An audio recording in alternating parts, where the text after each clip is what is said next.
Hey guys, it's Yodi here with a new video discussing greater rifts on the PTR.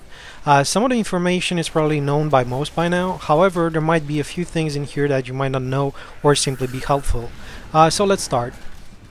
For those of you who don't know, greater rifts is a feature that will be implemented via the 2.1 patch when it goes live. They're sort of like a time challenge that increases in difficulty the higher in level you go. The better you do in the lower difficulties, the faster you get to the higher ones. So, how exactly do greater rifts work? Basically, after completing a normal rift, you have a chance to gain a greater rift key from the Rift Guardian. This key will then allow you to open a level 1 greater rift. The greater rifts will not provide you with any loot or gold from normal monsters or elites, however the Rift Guardian will make up for it. Depending on your luck, I've seen him drop from 0 to 5 legendaries. The rift level itself doesn't seem to affect the number of drops. You will still gain experience in them, and depending on the level you manage to reach, it can go up to insane amounts, beating every single leveling method so far. You will have a 15-minute timer, which you will have to beat in order to advance to the next level. The progress of your rift will be indicated by the small skull above the progress bar on the right, in orange, the lower skull representing how much time you got left, in blue. Upon defeating the Rift Guardian inside a Greater Rift, he will then drop another Greater Rift key for you. The faster you complete a Greater Rift, the higher your next Greater Rift key will be. For example, level 1 Rift being extremely easy, your next key might be for a level 12 Rift. The difficulty will keep increasing the further you go, and to give you a rough estimate, at least from what I figured, level 25 to 26 is around Torment 6 level. Once you fail a rift, you have to start over with normal rift and acquire another greater rift key for level 1 and go through the whole process again. Normal mobs and elites count towards your progress inside the rift, as well as the new red globes, which you can see in the image. Remember to pick those up every time you kill an elite or a goblin. When you successfully complete a greater rift, you will be ranked on the leaderboard, depending if you did it solo or in a group. There are separate leaderboards for each class, solo as well as 2, 3 to 4 players. So let's talk about what works and what doesn't work inside a greater rift. You can't switch your skills while inside a rift. Gear swapping is also disabled. Small note here, you can however TP to town and do both of the above, however the timer will keep going, so you will be wasting progress by doing so. If you teleport out of the rift to repair, the timer will keep going even if you're in the town, so it's a good idea to remember to repair in between greater rifts. Harrington's belt is completely useless because there are no lootable objects whatsoever.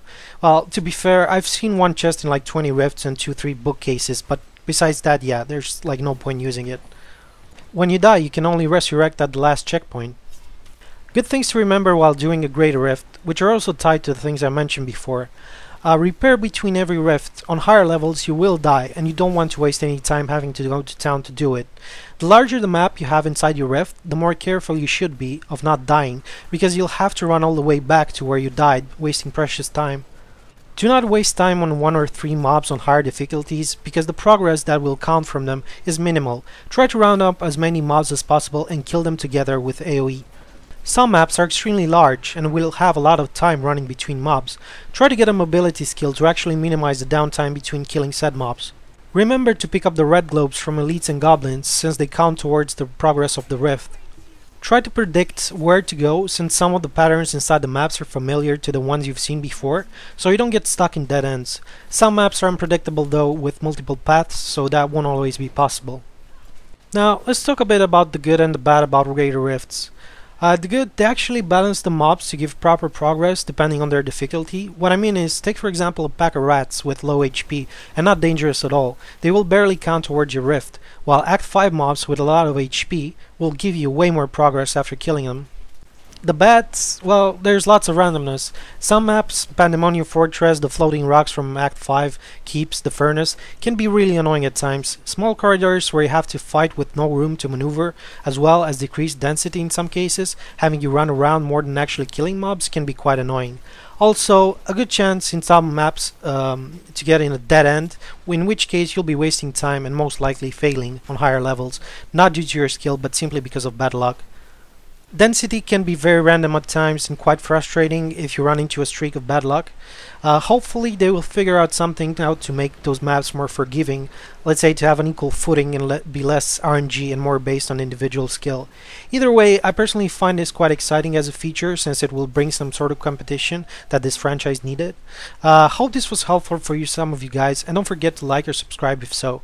About Demon Hunters on the PTR, all I can say for now is I will be making a video later after I've tasted everything, but so far from initial impressions it seems to me that it's pretty much Marauder 6 set, either physical or fire, both pretty much equal in my opinion, while the rest still lags behind. So yeah, until next time guys.